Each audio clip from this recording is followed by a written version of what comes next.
یہ رمضان کے حوالے سے پیغام آ رہا ہے، جلدی سے نکل جائے گا، اس کو دھیان سے مگر سنیے گا۔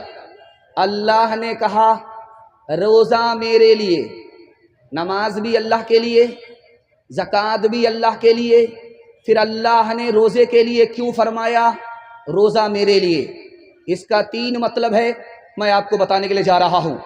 جب آدمی روزہ رکھتا ہے تو کھاتا نہیں ہے، جب آدمی روزہ رکھتا ہے تو پانی پیتا نہیں ہے، جب آدمی روزہ رکھتا ہے بیوی سے مطلب نہیں رکھتا، اور یہی کام اللہ کا ہے، کھانے سے مطلب نہیں، پانی سے مطلب نہیں، بیوی سے مطلب نہیں۔ خدا کا بندہ جب روزے میں ہوتا ہے تو وہ خدا کی نقل اتارتا ہے، اس لیے اللہ نے فرمایا روزہ میرے لیے ہے۔ دوسری وجہ، جب کوئی بھی خدا کا بندہ روزہ رکھتا ہے تو روزہ رکھنے میں مزہ ہی نہیں آتا، مزہ کرکرا جاتا ہے۔ ہر کام کرنے میں مزہ آتا ہے، قرآن کی تلاوت کرنے میں مزہ آتا ہے، نعت پڑھنے میں مزہ آتا ہے، تراویح سننے میں مزہ آتا ہے، لیکن ایک کام ہے جس کو کرنے میں مزہ ہی کرکرا جاتا ہے، بھوکا رہنا پڑتا ہے، پیاسا رہنا پڑتا ہے۔ تو جس کام میں مزہ نہیں آتا وہ کام اللہ کے لیے ہوتا، اس میں ریا نہیں ہوتی، دکھاوا نہیں ہوتا، اس لیے اللہ نے فرمایا روزہ میرے لیے۔ آپ کا دل بہت مضبوط ہوگا جو نمونہ آپ کی خدمت میں لے کر کے آ رہا ہوں۔ روزہ بندہ رکھتا ہے، اس کا بدلہ کیا ہے؟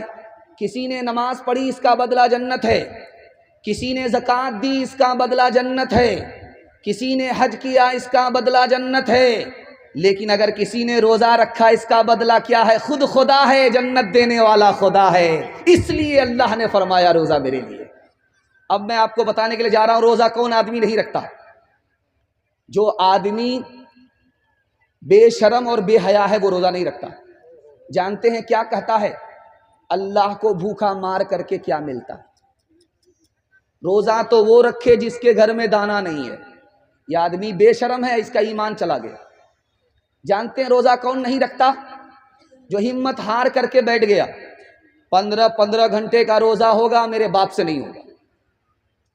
اگر روزہ رکھنا مشکل کام ہے تو بتائیے انصاف سے 7 سال کا بچہ کیسے روزہ رکھ لیتا؟ 7 سال کی بچی روزہ کیسے رکھ لیتی ہے؟ مطلب صاف ہے، ہمت کرے تو روزہ رکھنا بچے کے لیے بھی آسان۔ بچے کا باپ ہمت ہار گیا، اس لیے روزہ رکھنا مشکل ہے۔ اور ایک آدمی بڑا ہوشیار ہوتا ہے، جب شعبان کا مہینہ ختم ہونے والا ہوتا ہے ایک پوٹری دوائی لے کر کے بیٹھ جاتا ہے۔ ادھر سے سمجھی آئے کیا کیجئے گا، میں تو بیمار ہوں، روزہ رکھنا چاہتا تھا لیکن شوگر ہے، پریشر ہے، یہ ہے وہ ہے، سارا دھوکہ دنیا سے چلے گا، اللہ کو کوئی دھوکہ دے نہیں سکتا۔ ایک آدمی تھا، بیوی بال بچے سے کہتا تھا میں روزے سے ہوں، پھلوری بنا لو، پکوڑی بنا لو، یہ بنا لو، وہ بنا لو۔ اب بیوی حیرت میں ہے کہ فرمائش کتنی کر رہا ہے، روزہ رکھتا بھی ہے کہ نہیں؟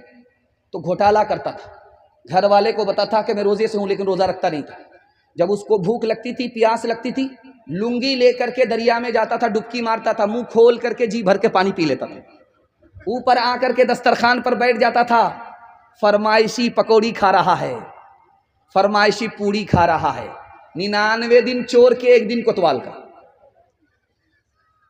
جیسے ہی بھوک لگی، پیاس لگی، دریا میں آ کر کے ڈبکی ماری، منہ کھولا، ٹنگڑوں مچھلی منہ میں گھس گئی، ایک کانٹا اوپر، دوسرا کانٹا نیچے، منہ با دیا۔ اب ڈاکٹر کے پاس جب لایا گیا تو ڈاکٹر بھی سر پکڑ کر کے بیٹھ گیا، بھائی کچی مچھلی منہ میں، کانٹا اوپر کانٹا نیچے، بات کیا ہے؟ تب سمجھ میں آیا کہ اوپر سے پھیٹ پھاٹ تھا، نیچے سے مقامہ گھاٹ تھا۔ اور ایک تماشا دکھانے کے لیے جا رہا ہوں، آپ کو سن کر کے بڑی حیرت ہوگی۔ ایک آدمی 24 گھنٹہ عبادت میں رہتا ہے رمضان کے مہینے میں، وہ کون آدمی ہے جانتے ہیں آپ؟ روزہ رکھنے والا؟ ایسا نہیں، جو اعتکاف میں بیٹھا ہوا ہے وہ 24 گھنٹہ عبادت میں رہتا ہے، سوئے گا پھر بھی عبادت میں، کھانا کھائے گا پھر بھی عبادت میں، یہاں تک کہ پیشاب کے لیے جائے، پخانے کے لیے جائے، تب بھی عبادت میں لکھا جاتا۔ لیکن جانتے ہیں اس اعتکاف کے لیے جوان کو فرصت نہیں ہے۔ جو سب سے ریٹائر بوڑھا ہوگا محلے میں، جو رات بھر بیڑی پھونکتے پھونکتے حکے کا بہانہ دل کا دھواں نکالتا رہتا ہے، اسی کو کرایہ کر کے بورو کر کے لایا جاتا ہے، بٹھایا جاتا ہے. آپ بیٹھ جائیے، آپ کے پاس دنیا بھر کا ٹائم ہے.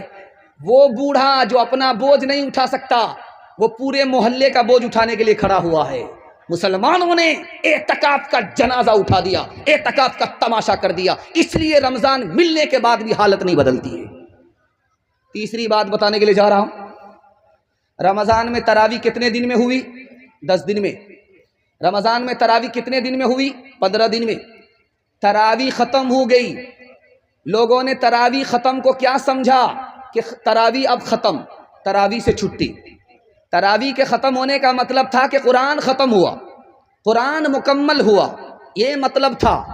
تراویح تو چاند سے شروع ہوتی ہے، چاند پر ختم ہوتی ہے.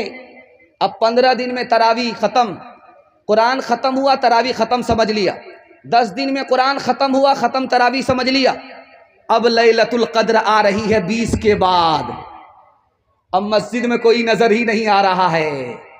83 سال کی رات آئی اور چلی گئی، یہ سوتا ہی رہ گیا، دھوبی کا گدھا، نہ گھر کا رہا نہ گھاٹ کا رہا.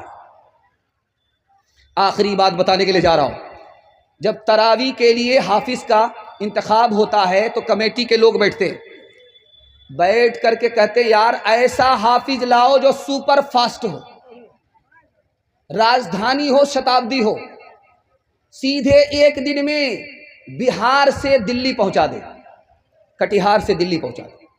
تو جیسی روح ویسا فرشتہ. ایک حافظ آ گیا، حافظ تھا نہیں اندر سے، وہ بولا کہ آنکھ بند کر کے آپ کو دلی پہنچا دیں گے ایک دن میں، اس بار ہم کو موقع دے دیجیے. تو لوگوں نے کہا یار نہیں، بہت بھاری تراویح ہو جائے گی، 3 دن میں ختم کر دو. پہلا دن آیا 10 پارے ہو گئے، دوسرا دن آیا 20 پارے ہو گئے، تیسرا دن جب آیا تو کیا کہتا ہے؟ مبارک ہو مبارک ہو مبارک ہو، مٹھائی بانٹو، ختم ہو گئی. اب اس میں ایک آدمی تھا، اس کو شک ہوا سورہ یاسین تو پڑھی نہیں ہے، صرف یعلمون تعلمون کر کے سیدھا دلی پہنچایا ہے. تو وہ آدمی کھڑا ہوا کہ حافظ صاحب ضرور دال میں کالا ہے، ضرور گھوٹالا ہے. میں پیچھے رہا، سورہ یاسین تو آئی نہیں. اب یہ چور سمجھ گیا کہ میری چوری پکڑی جا رہی ہے. اس نے سوچا کہ نکلنے کا راستہ کیا ہوگا، یہ منطق سے کیسے نکلتا ہے دکھانے کے لیے جا رہا ہوں. کہتا آپ بالکل صحیح کہہ رہے ہیں، میں نے جان بوجھ کر کے سورہ یاسین چھوڑ دیا تھا. یہ مردہ پر پڑھی جاتی ہے، زندہ پر نہیں پڑھی جاتی ہے. اگر میں پڑھ دیتا تو پیچھے آپ لوگ زندہ نہیں رہتے، سب مر جاتے. تحفہ یہ مسلمان کو، تحفہ یہ مسلمان کو، رمضان مبارک ہو. اللہ کا تمہیں یہ ایک تحفہ یہ مسلمان کو، رمضان مبارک ہو. تحفہ یہ مسلمان کو لے کر یہ آ گیا ہے، بے شمار برکتیں دن رات برستی ہے. اللہ کی رحمتیں، اللہ کا تمہیں یہ ایک مہمان مبارک ہو. تحفہ یہ مسلمان کو، رمضان مبارک ہو. تحفہ یہ مسلمان کو، کر لوں میں زبان نظروں کی حفاظت، کر لوں میں عبادت اور قرآن کی تلاوت. پڑھتے ہیں تراویح ہم، پڑھتے ہیں تراویح ہم، قرآن مبارک ہو. تحفہ یہ مسلمان کو، رمضان مبارک ہو. اللہ کا تمہیں یہ ایک مہمان مبارک ہو. اللہ کا تمہیں یہ ایک. انشاءاللہ 20 دن میں تراویح پڑھ کر کے چھٹی کر لیں گے. ہاتھ اٹھائیے، انشاءاللہ بالکل صحیح جا رہا ہے. یہ دیکھیں،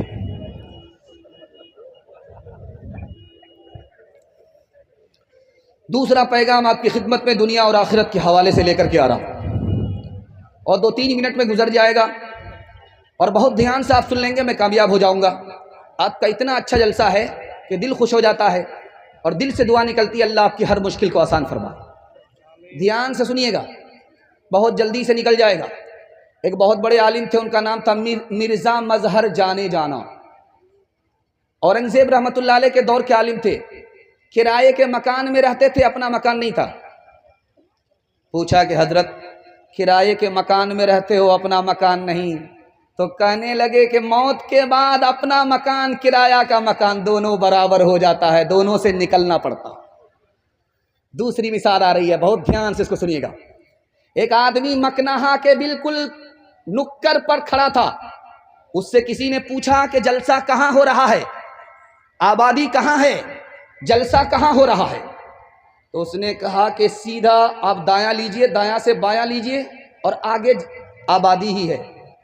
تو وہ جیسے ہی دایاں لے کر کے بایاں گیا، سامنے دیکھا تو قبرستان ہے۔ سر پکڑ کر کے بیٹھ گیا کہ یہ کیسا بے وقوف آدمی ہے۔ میں نے بستی پوچھا، آبادی پوچھا، مکان پوچھا، کہاں لوگ رہتے ہیں، جلسہ وہاں سننے کے لیے جانا تھا، یہ ہمیں قبرستان بھیج رہا ہے، زندگی میں قبرستان بھیج رہا ہے۔ وہ پلٹ کر کے آیا کہ تم کتنے بڑے بے وقوف آدمی ہو، آنے والے مہمان کو دھوکہ دیتے ہو۔ میں نے تمہیں پوچھا تھا کہ جلسہ کہاں ہے، آبادی کہاں ہے، تو نے مجھے قبرستان بھیج دیا۔ کہ میں نے غلط جگہ نہیں بھیجا، آبادی وہی ہے، میں نے وہاں سب کو پہنچتے ہوئے دیکھا ہے، لیکن وہاں سے کسی کو کہیں جاتے ہوئے نہیں دیکھا ہے، آبادی تو اسی کا نام ہے۔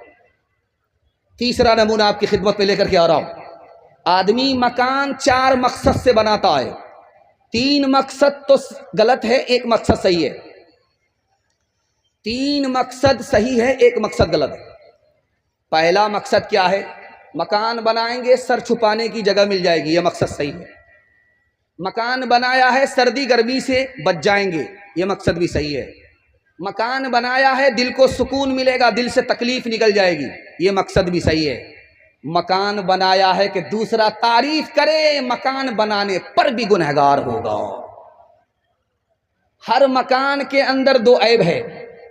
جتنا خوبصورت مکان آپ بنا لیجئے، خدا کے واسطے اس کو دھیان سے سنیے گا، آپ کی ترقی کو کوئی روک نہیں سکے گا۔ دنیا کا سب سے بدترین پیسہ وہ ہے جو مکان میں لگتا ہے۔ مکان میں آپ زیادہ پیسہ مت لگائیے، گارا مٹی میں جو پیسہ چلا گیا وہ پانی میں چلا گیا۔ تجارت میں پیسہ لگاتے تو مال کو کھینچتا، پیسے کو کھینچتا۔ آپ نے مکان میں کمر توڑ پیسہ لگا دیا، دنیا کا سب سے بڑے بے وقوف انسان آپ ہیں، آپ کا پیسہ برباد ہو گیا۔ ضرورت سے زیادہ پیسہ مکان میں مت لگائیے، اللہ کے رسول کی زبان نے کہا ہے وہ بہت برا پیسہ ہے جو مکان میں لگ جاتا ہے۔ تجارت میں لگتا تو بہت اچھا پیسہ ہوتا، پیسے کو کھینچتا۔ ہر مکان کے اندر 2 عیب ہے۔ پہلا عیب یہ ہے، چاہے آپ لال قلعہ بنا لیجئے، چاہے آپ تاج محل بنا لیجئے، ہر مکان کے اندر 2 عیب ہے۔ پہلا عیب یہ ہے کہ جتنا پرانا ہوگا اتنا بدصورت ہوگا۔ دیکھیے پردادا نے مکان بنایا تھا، ایسا لگ رہا کہ مقبرہ بن رہا ہے، آدمی کھڑا ہو ہی نہیں سکتا، جھک کر کے جانا پڑتا ہے۔ پوتے نے ہٹا کر کے پھینک دیا، شیش محل بنا رہا ہے۔ اس لیے اپنے لیے تو مکان بنائیے، پوتے کے لیے مت مکان بنائیے، کیونکہ پوتا آپ کے مکان کو پسند نہیں کرے گا، وہ مکان خراب ہو جائے گا، بدصورت ہو جائے گا۔ دوسرا عیب دکھانے کے لیے جا رہا ہوں، کتنا ہی پیسہ آپ مکان میں لگائیے، کمر توڑ پیسہ لگائیے، لیکن جانتے ہیں مکان کو آپ کو چھوڑنا پڑے گا یا مکان آپ کو چھوڑ دے گا۔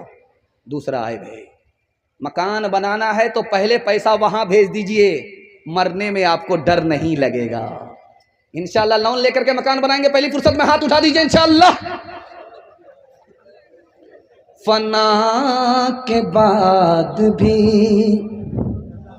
مجھ کو ستا رہا ہے کوئی،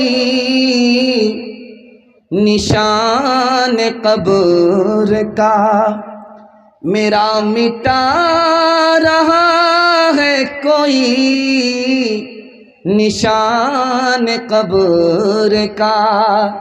اے خدا مجھ کو تھوڑی سی زندگی دے دے، اداس میرے جنازے سے جا رہا ہے کوئی اداس میرے، اندھیری رات کو تاریک اور سناٹے، قمر کی قبر پہ، قمر کی قبر پہ آنسو بہا رہا ہے کوئی فنا کے بعد بھی۔ تیسرا پیغام بہت بیداری کے ماحول میں آپ کی خدمت میں لے کر کے آ رہا ہوں۔ آپ نے دل خوش کر دیا کہ جس ماحول میں آپ سن رہے ہیں اسی ماحول میں آپ کا ضمیر زندہ ہے۔ اللہ آپ کے ضمیر کو زندہ فرمائے۔ سننے کے لیے تیار ہے؟ دونوں ہاتھ اٹھا دیجئے انشاءاللہ۔ سن کر کے آپ کا دل بہت مضبوط ہوگا۔ خدا کتنا مہربان اپنے بندے پر ہے آپ اندازہ نہیں لگا سکتے۔ خدا کے 3 نام ہیں۔ پہلا نام ہے غافر۔ غافر کہتے ہیں تھوڑا معاف کرنے والا۔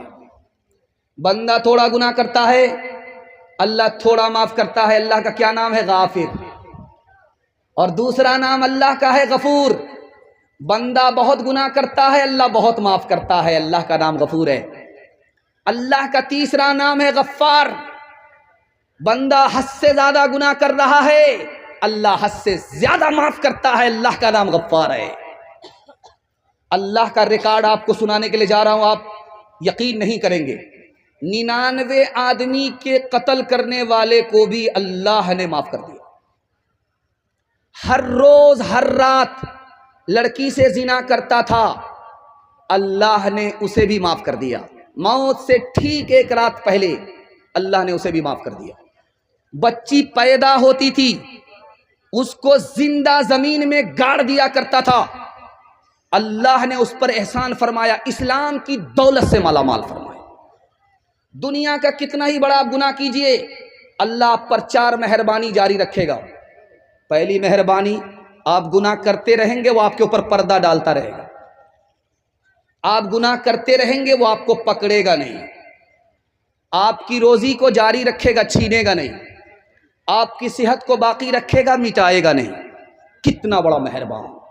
اور سن کر کے آپ کو حیرت ہوگی، یہ پیسہ آ رہا تھا، شاعر شعر پڑھ رہا تھا، پیسہ آ رہا تھا۔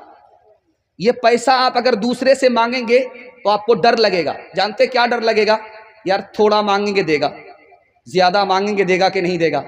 لیکن اللہ سے زیادہ مانگ لیجئے، تھوڑا مانگ لیجئے، کہ ڈرنے کی کوئی بات ہی نہیں ہے۔ آپ جب کسی سے مانگیں گے تو آپ کو یہ ڈر رہے گا، یار 1 بار مانگیں گے تو دے گا، بار بار مانگیں گے نہیں دے گا۔ اللہ سے بار بار مانگیے، کوئی فرق نہیں پڑتا، وہ اور خوش ہوگا۔